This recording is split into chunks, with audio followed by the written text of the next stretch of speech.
Hi అండి, అందరికీ ఎలా ఉన్నారు? బాగున్నారు కదా? ఒక చిన్న కథ, కానీ చిన్న లైఫ్ మోటివేషన్ కథ. మీకు తెలిసే ఉంటుంది, కానీ మళ్ళీ గుర్తు చేస్తున్నా అనుకోండి, సరేనా?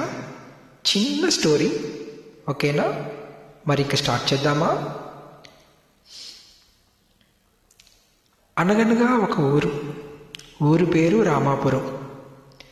రామాపురంలో అనే ఊరిలో గోపన్నకు మేకల మంద ఉంది.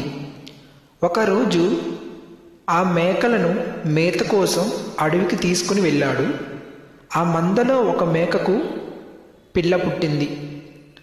పుట్టిన పిల్ల అప్పుడప్పుడు మంద నుంచి బయటికి వెళ్ళిపోవడమే కాకుండా మొత్తం తిరిగి వచ్చేదంటే అడవి మొత్తం తిరిగి వచ్చేదన్నమాట.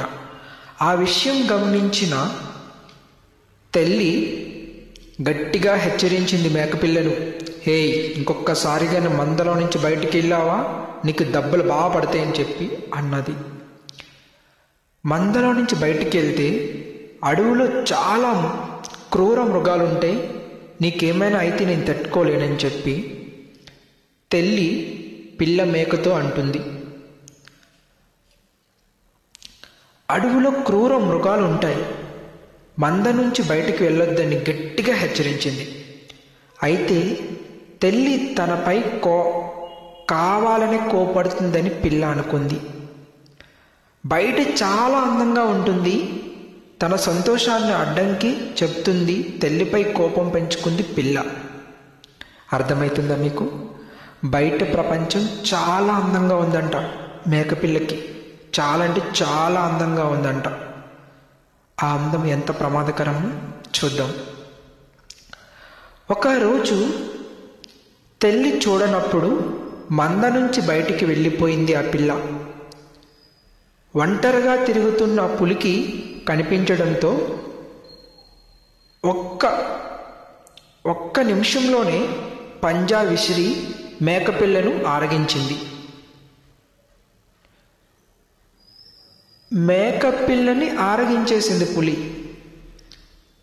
కానీ ఆ మేకపిల్ల పులికి ఆహారం అవుతున్నప్పుడు ఆ నిమిషంలో ఆ మేకపిల్ల ఎలా ఆలోచించుంటుంది?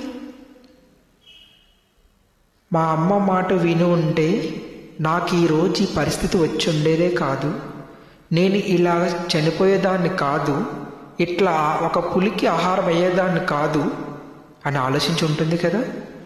ఆ ఒక్క నిమిషంలోని ఆ మేకపిల్లకు వాళ్ళ అమ్మ చెప్పిన మాటలన్నీ గుర్తొచ్చుంటాయి కదా. వాళ్ళ అమ్మ ఎంతగానో గుర్తొచ్చి ఉంటుంది కదా. కానీ ఏం చేస్తాం? అది ఆ నిమిషంలో ఏం చేయలేం.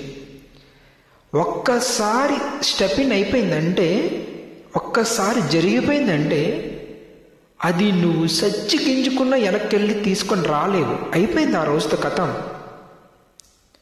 మేకపిల్ల అమ్మ చెప్పిన మాటలు ద్వేషంగానే తీసుకుంది, కానీ ఎందుకు చెప్తుందా అని ఆలోచించుంటే ఈరోజు ఆ మేకపిల్ల బ్రతికుండేది, వాళ్ళ అమ్మతో హాయిగా ఉండేది.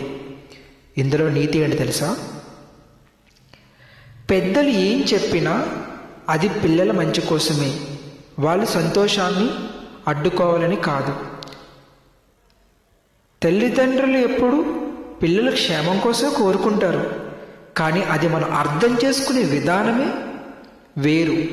అది అర్థమయ్యే లోపే మొత్తం జరిగిపోతుంది. ఈ స్టోరీ విన్నాక మీకు ఏమనిపించిందో కామెంట్ చేయండి.